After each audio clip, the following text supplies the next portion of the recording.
sempre aquela lente que você não tira da câmera de jeito nenhum, né? É a tua lente favorita, você faz tudo com ela. E no meu caso, até hoje, era essa lente aqui.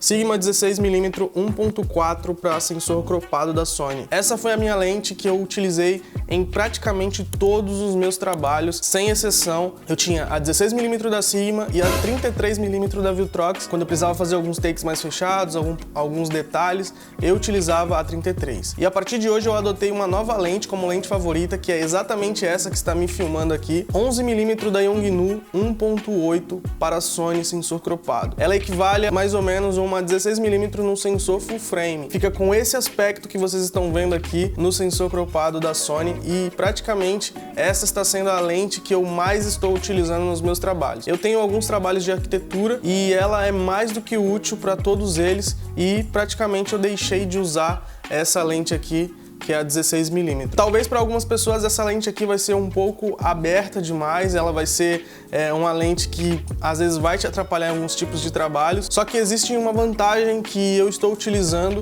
justamente na Sony ZV-10, que é a câmera que está me filmando junto com a 11mm. Existe um probleminha na Sony ZV-10 que eu estou utilizando como uma vantagem, na verdade, que é exatamente o crop que ela dá quando você ativa a estabilização de sensor. Então, às vezes eu estava usando a 16, precisava fazer um take mais fechado, eu simplesmente ativava a estabilização e eu tinha uma lente ali mais fechada. Inclusive aqui, que vocês estão vendo, não está com a estabilização ativada, mas se eu quiser ativar, vou mostrar para vocês aqui como vai ficar. E é assim que fica com a estabilização do sensor ativada. Se eu quiser uma lente mais fechada, eu ativo a estabilização e tenho esse aspecto aqui que para mim funciona muito bem. Para alguns era simplesmente uma desvantagem ter esse crop que a Sony ZV-10 dá, mas nesse caso, como eu tenho uma lente muito aberta, ela acabou se tornando um ponto positivo, porque eu simplesmente ativo e eu tenho esse aspecto se eu não quiser usar uma lente tão aberta assim. Eu particularmente gosto muito de lente ultra grande angular e aqui eu tô fazendo um comparativo justamente para vocês verem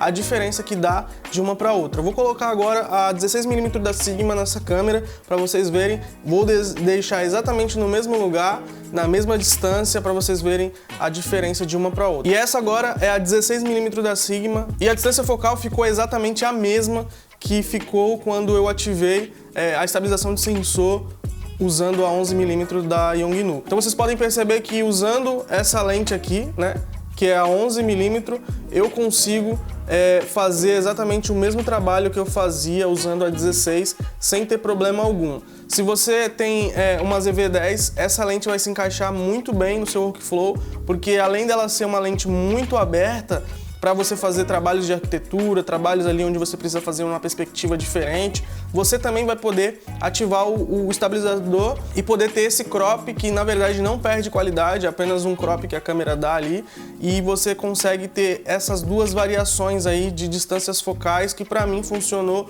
muito bem, e em breve eu vou colocar à venda a 16mm porque para mim acabou se tornando uma lente inútil no meu setup. Inclusive, no meu ver, é uma lente muito boa. Se você não tem por que usar como um trabalho no seu dia a dia uma lente tão aberta assim como a 11mm, você pode ter a 16mm no seu setup que você não vai se arrepender. Inclusive, para mim, ela foi muito útil até aqui. Agora, voltando para 11mm, como vocês podem ver, a câmera ela está muito perto de mim. Inclusive, eu não preciso nem esticar a mão para poder encostar na lente. Estou encostando na lente aqui.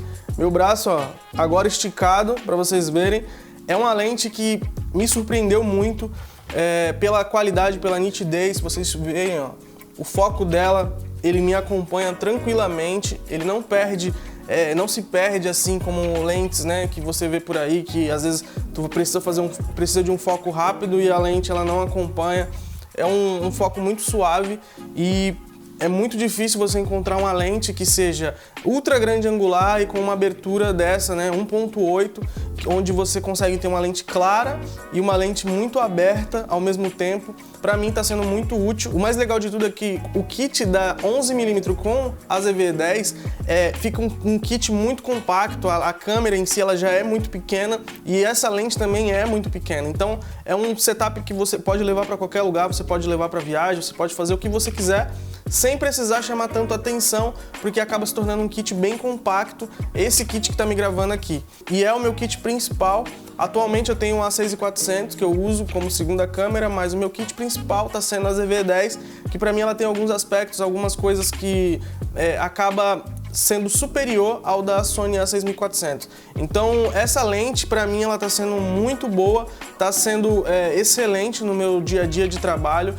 Eu consigo ter essas variações de distância focal sem precisar perder qualidade, e isso tá me dando bastante opção no meu dia a dia para poder filmar exatamente qualquer tipo de trabalho possível. Então se você tinha alguma dúvida sobre foco da câmera, sobre se ela acompanha exatamente, o foco automático dela é bom ou não, aqui você está tendo exatamente a primeira impressão que eu estou tendo com ela. Eu estou com ela há pouco mais de 2 semanas e eu fiz alguns trabalhos já com ela e pude ver a diferença que essa lente ela tem para oferecer. Então esse vídeo aqui foi só para mostrar para vocês o comparativo entre as duas. Se você tinha dúvida de qual lente comprar, se você precisava comprar uma 16mm ou uma 11mm e estava com dúvida se talvez você iria comprar errado, aqui está exatamente o comparativo que você precisa para poder tomar sua decisão consciente. Na minha opinião, no meu ponto de vista, a 11mm acaba se tornando um pouco mais útil do que a 16, porque eu consigo ter essa variação de distância focal, e isso para mim está sendo excelente no meu dia a dia, e eu não preciso praticamente mais usar a 16mm. Inclusive, em breve eu vou anunciar para venda, e se você tiver interesse, só deixar aqui nos comentários e me acompanhar lá no Instagram, que em breve eu vou anunciar ela, beleza? E esse foi o vídeo de hoje, espero que vocês tenham gostado. Gostaria de pedir também para vocês deixarem aqui nos comentários sugestões de conteúdo para que a gente possa criar cada vez mais conteúdo e voltar com aquela frequência que eu tinha antes de criação de conteúdo aqui no YouTube, justamente para te ajudar a evoluir no audiovisual. Então espero que vocês tenham gostado e até a próxima.